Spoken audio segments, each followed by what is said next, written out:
Have you ever sat in your car after a drop-off or after a court hearing or reading a nasty email and thought to yourself, if this one person would just stop being such a nightmare, then my life and my kids' lives could finally settle down? The high conflict ex who badmouths you to your children, relentlessly sends berating emails, and seems to enjoy making everything harder than it needs to be, can feel downright evil.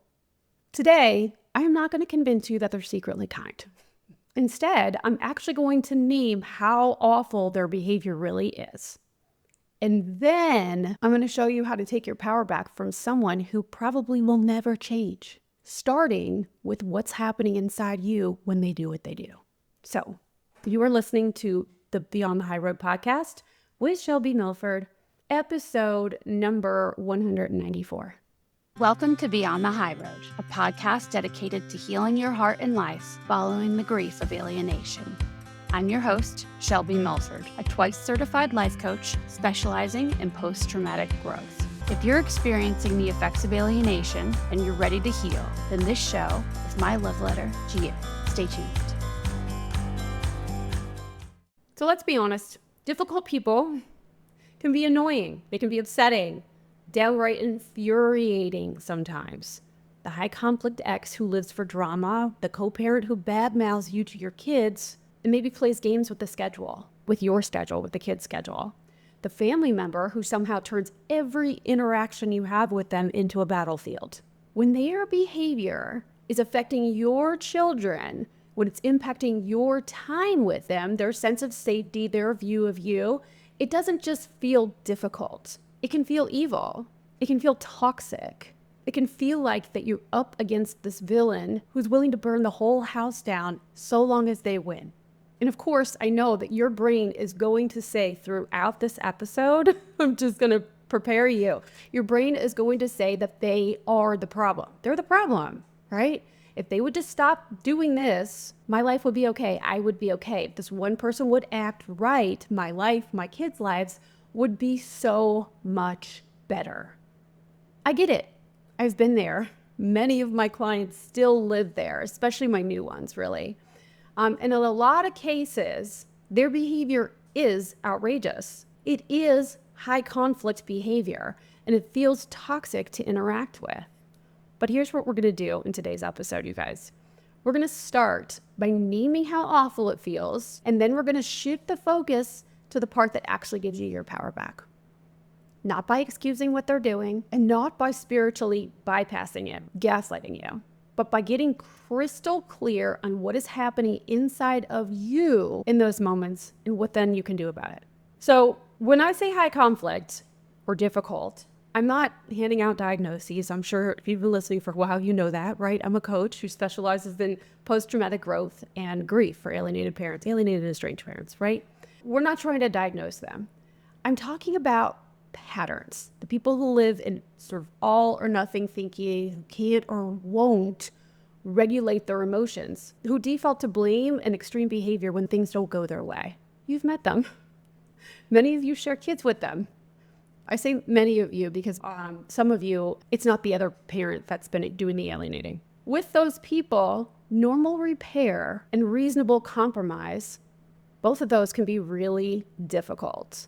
But the more that we obsess over why they are like this, the more that we abandon the only domain that we actually can control, which is ourselves. When a difficult person is in our orbit, our brain instantly goes, it's all them. If they would just stop, I would be fine. If they could let me be, if they could blah, blah, blah, then my world would be great. I wouldn't be underwater in bills. It's cause effect is how you feel. But the real leverage isn't in analyzing them. It's in watching what happens inside of you, the tension in your body, the sentences in your mind, because they cannot make you feel anything without your participation. The more that you can find that tiny gap between their behavior and your emotional spin out, even if only in your brain, right, or in your body, the less you're at the mercy of those difficult people and the more power that you have to decide who you're going to be in that moment. So with that in mind, let's talk about the 4 ways that we usually deal with difficult people, right? And where each one quietly drains your power or gives it back. The first category are the ones that we people please in order to keep the peace. I'm sure that you guys know this dance. You say yes when you mean no, right? You accommodate the last minute change. You take a dig on the chin or rewrite the whole day around their chaos. Outwardly, it looks like peace. It presents as peace. But inwardly, your nervous system is on fire. You might even feel like you are on fire, right? The relationship, that kind of relationship, relies on your compliance. And there is never any real peace because you're not feeling peaceful. You're in fawn mode. Convinced that if you're just good enough, quiet enough, invisible enough, or compliant enough, they'll finally calm down. Here's the cost though. Every time you people please to avoid their reaction, you quietly teach your brain that your safety depends on keeping this person happy. That is a horrible job for anybody to do and for you to keep trying to do. So that's category 1, the people pleaser, right? You're just trying to keep the peace. You want everything to just run smoothly so that you don't poke the bear, rock the boat, however you want to say it. It's not that you really need to impress them. It's more of just a self-preservation. The second type of relationship dynamic, difficult person relationship dynamic, is the ones we just sort of ignore and tolerate, right? You may not be actively people-pleasing them anymore, but you also don't address anything. You are shut off. You go through the motions, you show up physically, maybe, but you're emotionally checked out. You keep the relationship on paper, technically, like intact, but you quietly quit, you know? From the outside, it can even look mature, right? You're not fighting, you're not exploding, but on the inside, you're seething. You're consistently fantasizing about leaving, or maybe it's about them finally waking up and apologizing, but you never actually have the real conversation or take the real step. This pattern actually drains you because you're spending so much energy performing that it's fine while your body is holding all the resentment. You get no repair, no change, and no closure, just chronic low-grade misery. And this, when I'm talking about this one, this can happen in all different kinds of ways. I'm sure you guys can apply it to your own life. With the difficult boss, it can happen with the difficult co-partner, like the person that you're with now, right? And if it's the person that you're with now, like a partner or a family member that you ultimately do, they may be difficult, but you ultimately do love them, and you know that you're not going to be leaving the relationship actually, this behavior of tolerating them, ignoring them, and like going through the motions, you're detached, like I said, just completely checked out. And so by doing that, that is your wall. And of course, then you avoid any opportunity to reconnect for intimacy, right? And so there's that, okay? Usually then, when we've had enough of either of those, people pleasing or quiet tolerating, quiet quitting, we swing hard in the other direction. That's when the next 2 patterns come in, okay? The third category is the ones that we start lying to or getting back at or acting out around even. It's more of the combative feeling. It doesn't always have to be outwardly combative, but it's there. This is where we start displaying the very behaviors that we actually probably hate in them, usually without acknowledging that. We hide things, we bend the truth, we get a little sneaky. Maybe we talk a big game around boundaries, but then we violate our own values to teach them a lesson or to even the score. If that's you right now, this is not about shame. As every episode that I put out, it's never about shame. It's never about blame here. It's about seeing the pattern. You've probably tried being reasonable before, tried maybe people pleasing even. You've tried ignoring. And now you're exhausted and furious and your brain is like, fine, I'll play their game better than they do then. I'll beat them at this. The problem is this keeps you locked in that same drama. You're still orbiting them. Your nervous system is still glued to what are they doing? How can I outmaneuver them? You might get a short-term hint of satisfaction, right? But the long term, you erode your own trust in and with yourself. The fourth category is the ones that we finally want to take a stand against. This is the big speech you rehearse in the shower, maybe the perfectly worded email, the fantasy where you finally say everything you've been holding in, and they are like stunned into self-awareness and permanent transformation, right? It's a lot of yelling and bickering, even if only in your head. I want to say, though, too, clear, firm communication is actually very important. I'm not telling you to never take a stand, but I want you to notice the hidden agenda baked into a lot of these moments. Often the real goal isn't just, I want to be clear about my boundary or what I need to have happen. It's, I want to change them for real, for final this time. I want this conversation to turn them into somebody else. That's the goal underneath it all, somewhere. And that is exactly where you hand your power away again, because if the win is to have them finally get it, you've set yourself up to lose before you even open your mouth. I used to play this game quite a bit without even knowing that it was a game with my last ex, the guy from, now it's been years ago, but not my daughter's father, right? I used to want to change him so bad, and that's why I could never set a boundary with him, because I knew that my boundary had to have been that I would leave, and I knew I would never uphold that boundary. So I would just yell and scream and try to figure out ways to show him all of the wrongs, all of the errors of his ways. And it never fucking worked. Ever, not once. Did it work? I mean, well, I would say it would work for a moment, and then we'd be right back to square one, right back into the cycle of abuse again. It was a very combative, frustrating dynamic that we had going on, because I just desperately needed him to change, and he was hell-bent on not changing, right? So, and he also knew, but I wasn't going to, until I did finally, I wasn't going to uphold any sort of boundary or walk away, because there was a lot of different types of abuse going on, financial, emotional, what have you, and I didn't have the guts until I finally did have the guts. But anyway, that's besides the point for now. In all four patterns, the people-pleasing, the quiet tolerating, the acting out, and the big dramatic stand, one thing is the same, y'all. Your attention is glued to them. Their behavior, their intentions, their willingness or unwillingness to change. You still feel victimized and miserable because your next move depends entirely on what they do next. And when your sense of safety and okayness depends on another person's next move, then you have no moves of your own to make. So that's the problem that we're solving in this episode, right? Not how do I get this difficult person to behave correctly, but instead, how do I stop abandoning myself in every interaction with them? So we've named the 4 ways that we usually dance or play with difficult people. Yeah? Now I want to show you what it looks like to shift this focus back onto you, because this is where things actually begin to change. This is where the magic happens. So my new clients almost always come to me with a detailed case file, right, on the difficult person in their life. They'll start with, okay, let me tell you everything my ex has been doing.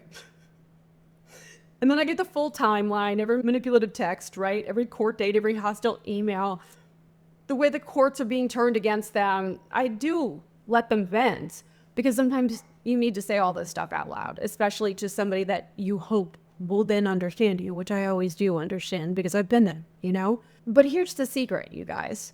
I don't need all of that detail to coach them, like ever. I don't need to know how the ex is behaving. What I really care about is their experience of it all. That's what matters. Their thoughts, their feelings when they believe those thoughts. Because nobody wants to say it, and nobody wants to claim that they have a victim mindset, but I know that, whoops, I almost tripped off my chair. But I know that every single one of you, well, I assume that every single one of you, because you're human and have gone through alienation, you've inhabited the victim mindset before. And the victim mindset lives on a diet of my emotions are caused by other people and circumstances. That's what it lives on. I am powerless until they change. That is what I'm listening for. So with one client recently, instead of asking for him to give me an hour of talk about what the ex is doing wrong, I asked him instead, well, what do you believe is true about your ex right now? And he said, I believe she's trying to manipulate me and trying to control me through the kids. That one sentence tells me more than a 40-page affidavit could ever tell me. Because that belief is what's going to determine his mood, his nervous system state, his actions, and ultimately his results. When he is all up in her intentions, he gets angry. His body goes straight into defense mode, even if only on the inside. And in that state, he becomes more manipulable, not less. He'll sit and ruminate on all the times that she's done this before. He'll make assumptions about what kind of game is she playing, sort of thing, right? What's she trying to do now? Why is she doing this? What will she do next? Maybe even be tempted to fire off reactive messages, agree to things that he doesn't want to do. And he'll probably walk right into interactions with her that drain him.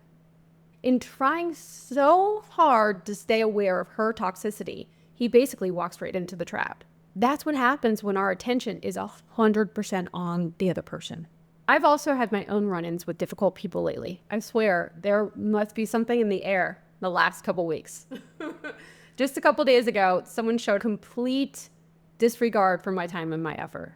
This woman, outside of my coaching business and a side business I had, this woman no-showed, okay? She didn't communicate, just ghosted for a full day.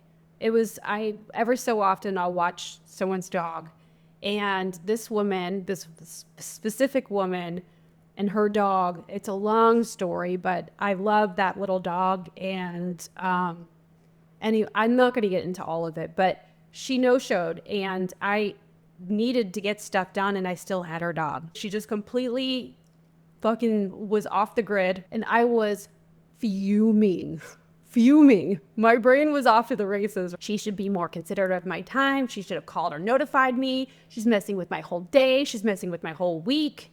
I was completely victimized, 100%. Of course I was, because I was only focused on her and all of the ways that she was a shithead, right? And how she's done this historically, and she's constantly doing this. She disregards everybody. She's disrespectful of people's time and blah, blah, blah.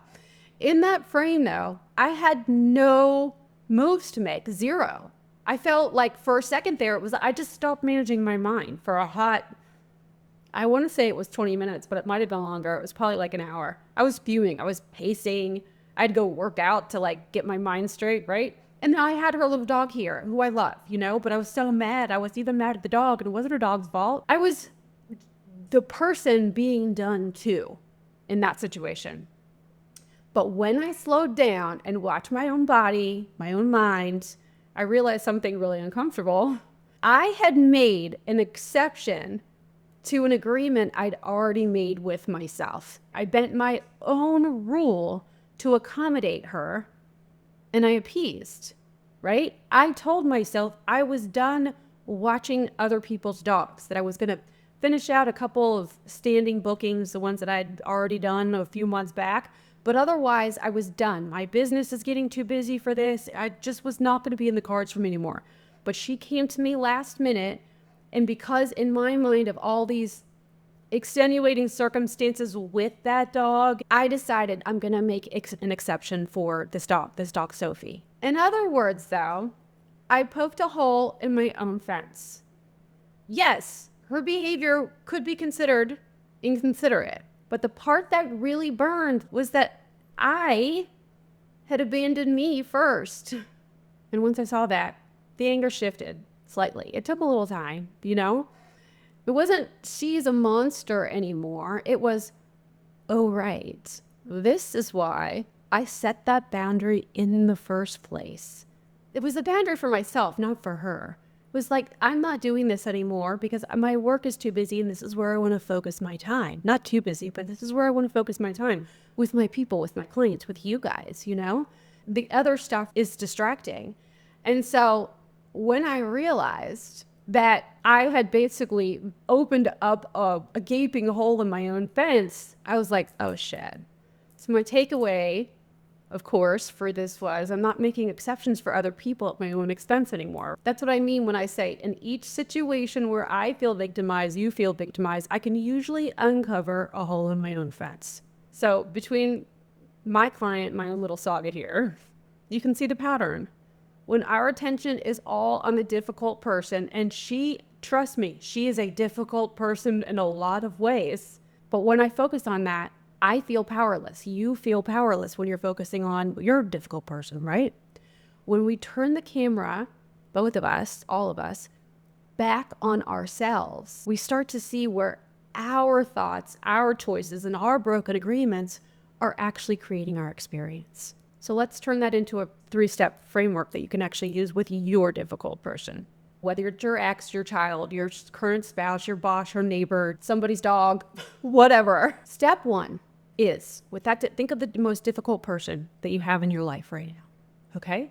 You have to take responsibility for your own thoughts and feelings, which I know will cause friction inside of you right now at first anyway, because you're still convinced that it's their fault, it's the other person's fault. And that's fine. You can even sit with that. Let that be true for a minute, right? But notice that if we're going to take the statement, it's the other person's fault, it's their fault, is a thought that you choose. And then when you think that thought, how do you feel? What actions do you take from that emotion, right? Notice how much you want them, the perpetrator, if you will, to change. And this is a part you've probably heard me say some version of before. Maybe you could fill up a whole building or a skyscraper full of people that believe you and agree with you that this person is the problem, right? They are everything. They're the reason why, you know?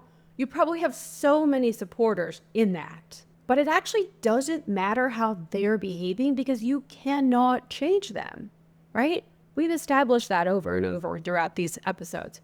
What matters to me with my clients and what matters to me with you guys is your experience when you think that thought, that they're the problem, right? How do you feel when you think that? So you need to fully understand what's happening. Basically what I'm saying here is you need to fully understand what's happening, like the mechanics of it, in order to shift it. So my client the other day, the one that I was just talking about a few minutes ago, I saw him when we were on our call. I saw him get a little squirmy when we were here at this part. And he said, okay, so how do I think then? What's going to change this? Let's go there. He didn't want to talk about the fact that when he thinks this, he feels this. He's like, whatever. Let's just stop thinking that then. Let's just get to the good part where I start thinking something somewhere else, because everybody, I think human nature is to want to just get out of the feeling that we're feeling right now, especially if it's a negative one, right? But what needs to happen is the dots need to be connected first. He needs to connect the dots first. That when I choose to think blank, then I feel blank. In this case, for him, when I choose to believe that she's trying to manipulate me, I feel angry. This is not to suggest that you should turn around and blame yourself for thinking it. Instead, it's to spell out to your brain, the committee in your head, that this habit of attributing your feelings and your state of powerlessness to their actions is not giving you a desirable result. And because it's probably a superhighway in your brain, like just a well-practiced belief, you don't even realize the results that you're getting in your life have a common denominator. So let's go back to my client for a second. So, and you guys can fill in the blanks here, but when you think that your ex is manipulative, for instance, how do you feel? Do you feel powerless? Do you feel suspicious, helpless, infuriated? What? And then when you feel that way, what is your behavior? Do you defend? Do you replay conversations in your head? Do you try to predict their next move? Do you pretend or tell white lies to try to keep the peace or try to work around them behind the scenes maybe? Do you try and manipulate them or whoever you believe that they're infecting? I know that you probably wouldn't label it as manipulating. You'd probably likely call it self-defense, right? Listen, I've been there. I get it 100%. What I'm offering is super confronting, you guys, but it will change your life to look at all of this, I promise you, okay? So look at your situation, the difficult person in your life, whoever that is. What do you do when you think and feel in the way that you do? I believe blank, right? And because when I believe this, I feel blank. Complete that, right? And then what do you do from that spot, feeling from that emotion? Because most of you, I know that you want them to change. You want to change them. You may not say those exact words, but it would be really nice if they stopped behaving the way that they are. But the power really lies in you and your thinking and your feelings and your subsequent actions. So instead of worrying about how they are acting, which I know can be really difficult to not worry about that, especially when it's really affecting you and affecting your children. 100% I understand you, okay? But this, if you want the way that is going to change your life and help you to get the results that you want in your life, then this is it, you guys. So you got to put away. I had to, when I was starting this work, I had to check my pride at the door and check my desire to be right at the door and decide to get very curious, coming from a very humble place.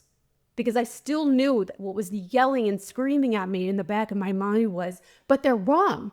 If my life was perfect before this happened and they blew it up and they keep blowing it up. This is not stuff that I'm doing. I'm passive here, but they keep fucking shit up. I'm a victim and I don't want to be a victim. They did this. I get you. But when you are there, look at the results that are created in your life. Okay? I'm begging you to do that. It will change everything for you. So when you're there, when you're thinking whatever thought you're thinking about them, that they need to change and you're feeling infuriated or helpless or whatever, and you take the steps or you don't take any steps because you shut down because maybe you're feeling helpless. It's usually what happens from helpless. Are you acting the way that you want to act? That's the question. That's the next question here. This step alone will remove your state of victimhood. Are you acting the way that you want to act? Fuck how they're acting for a minute. How am I behaving? Step 2 is now to, what I'm calling it is choose your brand identity. This is where you decide, who do I actually want to be in this relationship? What is my personal brand here? So we did this with my client. Instead of, I'm the guy who constantly defends myself against my ex manipulation, he chose, I'm a dad who advocates for I'm paraphrasing because we've worked on this over some time, but I'm a dad who advocates and fights for, not against. I'm not going to go into the friction and try to fight her, right? Add more resistance. I'm fighting for something, for a cause. He can channel his anger that way. I do this by reviewing my pre-decided plan in order to determine my next best steps. I log whatever happens in the moment. Anytime that there's a missed or a canceled visit, I log it in the same place each time so that there's a clear record of it, that I don't have to go searching through emails in order to find it, right? Or searching through texts or whatever it is. I log it in the moment. I channel my anger that way, and then I move forward. Okay, that's one way. Another thing that we came up with is I am someone who lets the system, ChatGPT, Claude, whatever, AI, handle her emails, meaning his ex-partner's emails, right? Getting baited isn't an option. That's just something that I threw in there, but like you can decide that you don't need to get baited. That's not even an option for you because you have a system for this. AI can read the emails, take all the emotionality out of it, and then respond where needed, if needed, you know? Maybe another one along these same lines, this is not what we established the other day, but is I'm someone who doesn't send reactive messages. I only respond when I'm calm and clear. And especially, yes, with your co-parent, especially if you're still in communication, yes, there too. But I think that's a kind of an obvious one, you know? It's like, don't go and send messages back and forth because you're just going to start fires and then it's going to be, even if they started it, you're just keeping it burning. You know what I'm saying? But also, you don't want to do that. The other day, okay, with this lady, speaking of baited, the lady that I was talking about with the dog, she started to text 24 hours, however long later, random, not important things, completely like ignoring the fact that she was supposed to be present when she was and she wasn't. Just making small talk. And I was furious, right, with her because she was trying to make small talk via text and not even addressing the fucking huge pink polka dotted elephant with wings in the room. Right? And I wanted to go off. And I was like, I'm not going to, because right now I'm so fucking angry. I'm so mad. I will say all kinds of things and they'll be in writing. I'm not going to send reactive messages. I'm not going to react to her whenever I see her or if she calls, you know? I'm not going to do that because it's only going to take away from who I know I want to be, how I want to feel, how I want to present, all of it, you know? So that's why it's a bad. Okay, so for you, it might be some other ones is I'm a parent who shows up consistently, regardless of what's being said about me. I'm someone who doesn't abandon myself to keep fake peace, right? I'm someone who tells the truth and doesn't play games, even when it might be tempting. Listen, guys, this isn't about perfection. It's about giving your brain a new blueprint, okay? Every interaction with that difficult person becomes a rep for you. So here's my old thought, feeling, behavior loop. Oh, here it is again. It's popping up. I want to, kind of like me the other day. And here's who I'm choosing to be instead. This is on brand for me. You're no longer reacting to them. You're practicing being the version of you that you actually respect and that you've actually pre-decided on. And the more that you practice that, the more that you become that. That becomes your default. So step 3 is probably the hardest part, but it's the most important part. You have to let them be exactly who they are. You have to let them do it because they can. You can be exactly who you are, right? They have choices, free will. The difficult person in your life gets to act exactly how they act, even if it's shitty. Even if you hate it. Even if it's unfair, which I know you're probably screaming, their behavior is unfair. It's ridiculous. It's egregious. What they're doing is wrong. I hear you. I hear you. You're preaching to the choir. I know. Their behavior, though, is their domain. Your domain is how you think, feel, and act. This is the part where, one of the parts anyway, where a lot of people want to argue, right? But their actions do affect me. They do affect my kids. They mess with me. They mess with my money, my freedom sometimes, my safety, all the things, right? And you're right. Their actions do have real world impact on you, on kids. But even in those scenarios, you still have choices. And that's what I'm hoping that I can help you to recognize here today. If you've done the steps 1 and 2, owning your think, feel, act patterns and choosing your brand identity, you're not stuck anymore. So, for example, your ex-spouse, something ridiculous in court, frivolous in court, right? You can either spiral in, this is all their fault, they're evil, which is an easy one to fall into and what I used to fall into all the time. Or you can notice that thought, feel the surge inside of you, see what it's like, understand that it's the thought that's causing this emotion right now, and usually this is how I would behave. And then, because we've already been through all that, you can act from your brand identity. If you wanted to act calm and clear, let's say, empowered, right? What does that version of me do next? Do I forward this to my lawyer? Do I go for a walk instead of drafting some long berating email back? What? Okay? So another example is your current spouse doesn't pick up after themselves, maybe. And you guys have been sort of at odds lately, right? So maybe they're not completely difficult. It's just been difficult situations. Maybe they are completely difficult. I don't know. Old you thinks, when I'm saying old you, I mean, it's current you, right? But the old thinking thinks if they loved me, they would comply with what I want them to do, right? Spouses that love each other would do what the other person wants them to do because that's love, right?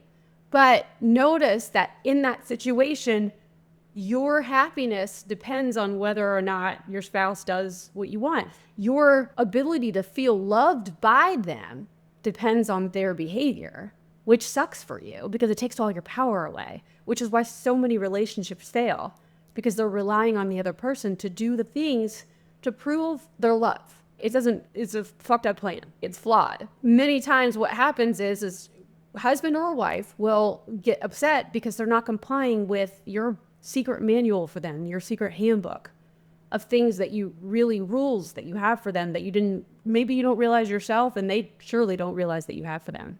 And then you stew on that. Maybe the new thinking version of you notices the manual that you have for them, the handbook.